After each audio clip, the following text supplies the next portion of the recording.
உடம்புல இருக்க ரத்தம்லாம் அப்படியே கொதிச்சு வெடிச்சு ஒரு வேல்கனோ எரப்ஷனில் இருந்தால் எப்படி இருக்குமோ அப்படி ஒரு சந்தோஷத்துலேயும் வெறித்தனத்தோட முக்கியமாக யார் யாரெல்லாம் உங்கள் ஹீரோ படம்லாம் 100 கோடி கூட தாண்டாது அப்படின்னு பேசிக்கிட்டு இருக்காங்களோ அவங்க எல்லாருடைய வாயை அடைக்க வச்சு சும்மா மிரள வைக்கிற மாதிரி ஆதிக் ரவிச்சந்திரன் ஒரு ட்ரீட் பாக்ஸ் எல்லாம் கிடையாது, ஒரு பில்டிங்கே வந்து நம்ம முன்னாடி இறக்கிட்டாரு.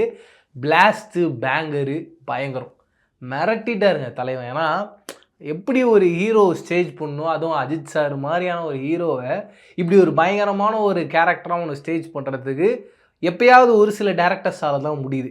ஒரு ஐகானிக் டேரக்டர்ஸ் எக்ஸாம்பிள் சொன்னால் ஏஆர் முருகதாஸ், வெங்கட் பிரபு, அந்த வரிசையில் இப்போது ஆதிக் ரவிச்சந்திரன் அந்த இடத்த பயங்கரமாக பிடிச்சிருக்கான்றதுல சந்தேகமே இல்லை. யோசிச்சு பாருங்க, அந்த ஓப்பனிங் ஷாட் அப்படி உள்ளே என்ட்ரி ஆகிறதே ரத்தம்லாம் புடச்சிட்டு வருது, ஃபுல்லாக கூஸ் பம்ஸ் ஆயிடுச்சு. என்னடா இது இப்படி ஒன்று பண்ணி விட்டுருக்காங்களேடான்னு எதிர்பார்க்கல. நம்ம பயங்கரமாக இருக்கும், அஜித் சார் நடிச்சிருக்காருனாலே அது வேறு லெவலுன்றதுலாம் நமக்கு தெரியும். ஆனால் நம்ம எதிர்பார்க்கலாம் தாண்டி ஒரு மேஜிக் பண்ணாங்கன்னா அது எப்படி இருக்குமோ அதுதான் லிட்ரலாக இந்த ஒரு வீடியோவில் பண்ணியிருந்தாங்க. இது என்ன டைப் ஆஃப் அந்த கண்டென்ட்டுக்குள்ளே அந்த ஜான்ட்ரான்னு ஒன்று சொல்லுவாங்க, அதுக்குள்ளே எடுத்துகிட்டு வருவாங்கன்னே எனக்கு புரியல. டைம் ட்ராவலாக இருக்குமா, மணி ஹைஸ்ட் மாதிரி ஒரு ஹைஸ்ட் த்ரில்லராக இருக்க போதா, இல்லை பில்லா மாதிரி வேற ஒரு கேங்ஸ்டராக இருக்க போகிறாரா அப்படின்னு சொல்லிட்டு ஏகப்பட்ட விஷயங்கள் மைண்டுக்குள்ளே ஓடிட்டுருக்கு. த்ரிஷா என்னங்க அவங்களுக்கு ஏஜே ஆக மாட்டேங்குது, எப்படி இவ்வளோ அழகாக இவ்வளோ பயங்கரமாக இருக்காங்க, ரொம்ப க்யூட்டாக இருந்தாங்க அந்த ஒரு சீக்வன்ஸில். நான் அப்படியே பார்த்துக்கிட்டே இருக்கலாம், அப்படி ஒரு ஃபீலில் இருந்தாங்க. அண்டு அதை தாண்டி மற்ற நிறைய கேரக்டர்ஸ்லாம் அப்படியே ஒன்று ஒன்றா காட்டுறாங்க.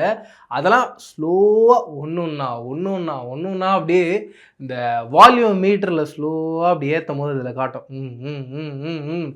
அந்த மாதிரி அப்படியே பீக்கில் போய் அடித்து தூக்குது.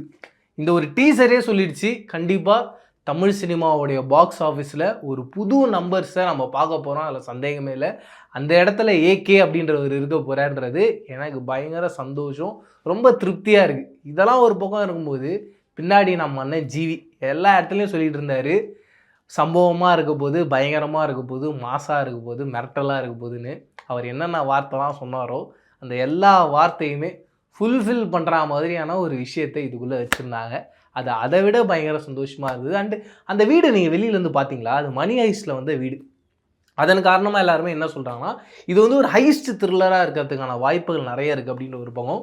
இன்னொரு பக்கம் பயங்கர சர்ப்ரைசிங்கான ஒரு விஷயம் கேள்விப்பட்டேன், என்ன தெரியுங்களா, அது எனக்கே வேறு லெவலில் இருந்துச்சு.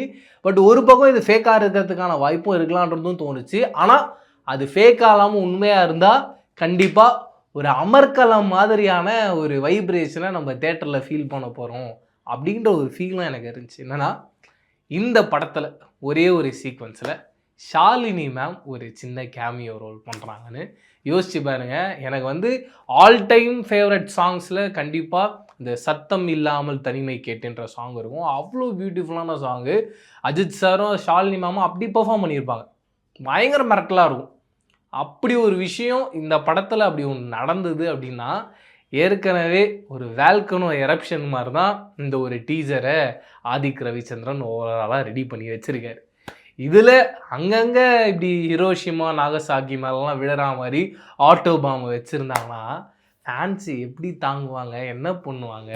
படம் ஒரு ஓப்பனிங் சீக்வன்ஸ் மாசாக இருக்கலாம், ஆனால் எல்லா இடத்துலையும் மாசாக வெடிக்க வச்சுக்கிட்டே இருந்தால் நம்மளும் பாவம் இல்லையா, எப்படி ஹேண்டில் பண்ணுவோம் அப்படின்ற ரேஞ்சில் ஒரு படம் பண்ணியிருக்காருன்றதுக்கு சாம்பிளாக இந்த டீசர் எடுத்து போட்டிருக்காருன்ற ஒரு ஃபீல் தான் எனக்கு இருந்தது.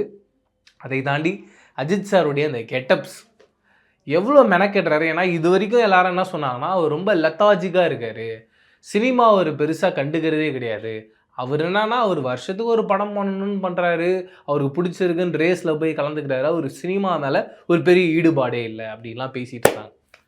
இந்த டீசரை பார்த்ததுக்கப்புறமா எல்லாருக்குமே புரியும் அவர் எவ்வளோ டெடிக்கேட்டிவாக இருக்கார், எந்த அளவுக்கு வெயிட் டிரான்ஸ்ஃபர்மேஷன் பண்ணியிருக்காரு, எந்த அளவுக்கு லுக்ஸை அவர் சேஞ்ச் பண்ணியிருக்காரு, எவ்வளோ மெனக்கெட்டிருக்காரு சின்ன சின்ன விஷயங்களுக்குன்னு. அந்த கேரக்டர் ஆர்க்காக இருக்கட்டும், அதுக்கான அவர் போட்டிருக்க அந்த ஆர்னமெண்ட்ஸாக இருக்கட்டும்னு சொல்லிட்டு ஈவன் ஒரு சிங்கிள் டீட்டெயிலாக நீங்கள் பார்த்தீங்கன்னா அவ்வளோ டிஃப்ரென்ஸ் இருக்குது. ஏதாவது ஒன்று புதுசாக ஆடியன்ஸுக்கு கொடுத்துடணும். ஏன்னா நல்ல கண்டென்ட்டை சேர்க்கணுன்ற எண்ணம் அவருக்குள்ளே தொடர்ந்து இருந்துக்கிட்டே இருக்கிறதுனால தான் விடாமுயற்சி மாதிரி ஒரு படம் பண்ணுறாரு. அதில் ஒரு கண்டென்ட் இருக்குது. என்ன தான் நம்ம ஒய்ஃபுக்கு வேறு யாரோ பிடிச்சிருக்கு அப்படின்னா கூட அவங்க மேலே ஒரு தாக்குதலாக ஈடுபடாமல் ரொம்ப பாஷாக ரொம்ப கரெக்டாக ரொம்ப சரியான விஷயத்தை அவங்கக்கிட்ட பேசி அதை சால்வ் பண்ண ட்ரை பண்ணோம், இல்லைனா அவங்க விட்டு ரொம்ப நீட்டாக விலக ட்ரை பண்ணணும் அப்படின்றத ரொம்ப ஆழமாக சொல்லக்கூடிய ஒரு படமாக தான் நான் விடாமுயற்சியை பார்க்குறேன். அது வந்து ரொம்ப கரெக்டான கருத்துக்களை நம்ம ஆடியன்ஸ் கிட்ட கொண்டு போய் சேர்க்கணும், நம்ம ஃபேன்ஸ் கிட்ட கொண்டு போய் சேர்க்கணும் அப்படின்றதுக்காக அஜித் சார் பண்ணுறாரு. ஆனால் அஜித் சாரோடைய ஃபேன்ஸை நம்ம ஒன்று எதிர்பார்ப்போம்ல, முழுக்க முழுக்க கிரேசியாக பயங்கரமாக வேற மாதிரி அப்படி ஒன்றா ஏதாவது ஒரு படத்தில் தந்துரு. அப்படி ஒரு படமாக தான் இந்த படத்தை பண்ணியிருக்காரு. எனக்கு ரொம்ப திருப்தியாக இருந்தது. படம் பார்த்ததுக்கு அப்புறமா இது இன்னும் 1000 மடங்கு அதிகமாகுன்ற ஒரு பெரிய எதிர்பார்ப்பு, தன்னம்பிக்கையாக இருந்தது. இது ஒன்று வேற ஒன்று பண்ண போகுது அப்படின்ற ஒரு ஃபீல். அண்டு இன்னொரு பெரிய சந்தோஷம், தமிழ் சினிமாவில் பெரிய ஹீரோ யாருமே கிடையாது, சின்ன ஹீரோஸ் எல்லாருமே இப்போ வந்து பெருசாக பேசப்பட்டு இருக்காங்க. ஒரு பக்கம் பிரதீப் சாராக இருக்கட்டும், இன்னொரு பக்கம் கவின் சாராக இருக்கட்டும், மணிகண்டன் சாராக இருக்கட்டும், இப்படி ஒரு லிஸ்ட் ஆஃப் ஆக்டர்ஸ் இருக்காங்க. ஹரிஷ் கல்யாண் சாராக இருக்கட்டும் அப்படின்னு சொல்லிட்டு ஒரு பெரிய லிஸ்ட் இருக்காங்க. அவங்க தான் அடுத்து டாமினேட் பண்ண போகிறாங்க. பெரிய ஹீரோஸால் ஒரு பயங்கர பாக்ஸ் ஆஃபீஸ் நம்பர்ஸ் பண்ணுற படங்கள் கொடுக்கவே முடியாது அப்படின்னு பேசிகிட்டு இருக்காங்க. அவங்க எல்லாரும் வாயம் அடைக்கிற மாதிரி, தம்பி ஏற்கனவே அங்கே ஒருத்தர் போயிட்டார், நீங்கள் அவரை கரெக்டாக கவனிக்காமல் நீங்கள் அவரை நோட் பண்ணக்கூடாதுன்னே இருக்கீங்கன்னா அப்புறம் எப்படி உங்களுக்கு அது தெரியும்? அவர் இருக்கார், அவர் ஒன்று பண்ண போகிறாரு, அது ஒன்று பண்ண போகுது. அப்படி ஒரு பிளாஸ்டாக பேங்கராக பாக்ஸ் ஆஃபீஸில் மிரட்ட போகிறாங்க அப்படின்றத ஒரு சின்ன சாம்பிளாக இந்த டீசரில் காட்டிட்டு போயிட்டாங்க. நான் பயங்கர ஹாப்பியாக இருக்கேன். என்ன மாதிரி உங்களுக்கும் எந்தெந்த இடத்துலாம் கூஸ் பம்ப்ஸ் வந்துச்சு, எந்தெந்த இடத்துடைய மியூசிக்லாம் அல்ட்டியாக இருந்தது, த்ரிஷா மேம் என்னப்பா இப்படி மிரட்ட வச்சுருக்காங்களேப்பா அப்படின்னு சொல்லிட்டு நான் ரசித்த மாதிரி நீங்கள் என்னென்னலாம் ரசிச்சிங்களோ அதை கமெண்ட் செக்ஷனில் ஷேர் பண்ணிக்கோங்க. இதை தாண்டி இன்னும் இந்த வீடியோவை டீட்டெயில்டாக பார்த்து என்னென்ன மாதிரியான கதைக்களமாக அது இருக்கலாம், எப்படி இப்படிலாம் இந்த கதைகள் நகரப்போகுதுன்றது ஒரு டீட்டெயில் அனலிஸ்டிக் வீடியோவாக நான் எடுத்துகிட்டு வந்து தரப்போகிறேன் இந்த குட் பேட் அக்லியுடைய டீசருக்காக. அதையும் மறக்காமல் பாருங்கள்.